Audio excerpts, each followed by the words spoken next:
a odnosi se na uređaj za destilacionu liniju za proizvodnju eteričnih ulja uz primjer, konkretan primjer u proizvodnji destilacije smilja.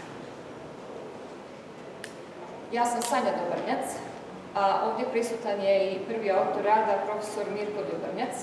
Također su prisutni i predstavnici domaće kompanije bez koje realizacija naših projektantskih rješenja ne bi bila ostvarena.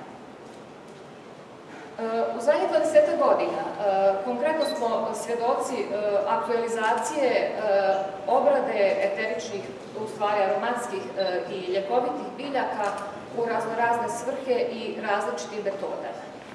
Od nekih prvih koraka gdje su se drveće i samoniklo bilje prerađivali nekim primitivnijim načinima, znači to je krajem 90-ih, već rađeno je na destilacijama kleke, jele, duglazije, znači biljaka koje su već bile u prirodi.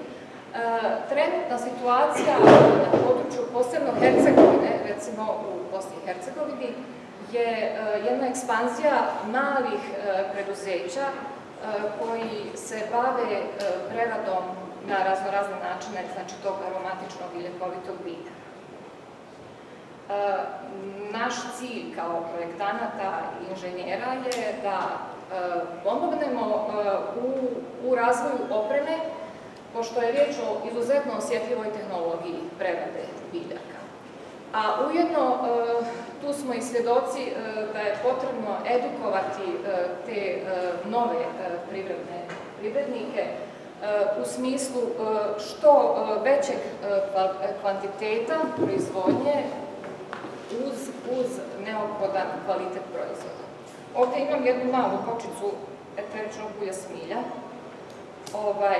koja je urađena na destilacionoj liniji koju smo mi projektovali i na kraju ćete vidjeti i rezultate njenog kvaliteta.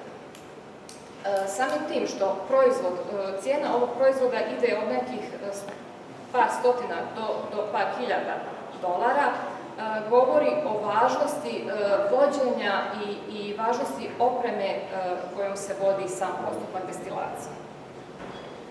Ovdje su prikazani neki mehanizmi same destilacije, znači riječ je o jednom fizičko-hemijskom postupku koji je jako bitan kod projektovanja same opreme. Mi smo radeći dugo na ovakvim projektima identifikovali neke najosnovnije kritične tačke na samoj opremi. Ovdje su predstavljeni ti neki kritični momenti koje smo nastojali da praktično i u ovom radu poboljšamo. Prvo je bio problem zatkivanja i zatvaranja poklopca destilatora, zatim kontrola temperature uz obavezno alarmiranje operatora na liniji, zatim pristupačnost i manipulacija korpama sa biljnom masom pri destilaciji. Veliki problem je u velikom broju destilatora prisutnih na tržištu projektovanje, sam sistem projektovanja hladnjaka, odnosno kondenzatora nakon destilacije i unaprijedili smo i proces izdvajanja eteričnog ulja u florentinskoj boci. Prvo kod destilatora, znači urađen je jedan princip poklopca sa konusnim sabirnikom, čija izvedba onemogućava nekontrolisano ispuštanje parne faze. Također je poboljšan projekt u smislu digitalnog praćenja i alarmiranja u slučaju neadekvatne temperature. Mislim da je najveći poduhvat urađen na ovom izmjenjivaču toplote, odnosno hladnjaku u ovom slučaju, gdje smo do sad primjenjivanja rješenja su uglavnom imala hladnjak na bazi nekih tanjirastih ploča ili spiralnih cijevi kroz koje je prolazio medij.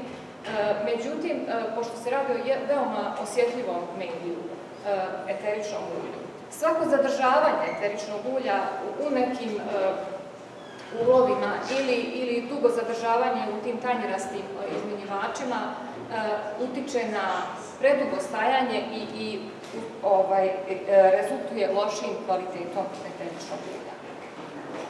Mi smo, znači, svoj kondenzator unaprijedili tako da je on jedan izmjenjivač toplote sa izuzetno dugim cijevima u odnosu na poprečni presjek. Gdje, znači, radni medij relativno, da kažem, u optimalnom vremenu i sa malo zadržavanja u izmenjivaču toplote kondenzuje. I samim tim ne utiče se na kvalitet. Ovdje je prikazana kompletna linija dvije destilatorske jedinice za destilaciju vodenog para. Nakon što smo proizveli opremu sa najnovijim primjenjenim poboljšanjima i tehnološkim rješenjima, urađena je analiza tog dobijenog ulja na Institutu Josip Mančić Beograd. Ovdje su rezultati na gastronomom dogovoru. Znači, ove neke ključne komponente koje su bitne za eterično ulje smilja su zastupljene u značajnom omjeru. Dalje, količina ulja je također poboljšana, a ulje ima tu neku autentičnu hercegovačku geografsku karakteristiku. Da kažem, kao zaključak od te gasne kromatogra. Kao zaključak može se reći da je jako bitno, znači, praćenje na tržištu naših projektnih rješenja i samim tim što svako poboljšanje možemo pratiti i kvalitetom proizvoda, otvara nam se, da kažem, put za dalji rad i dalje usavršavanje. Zahvaljujem.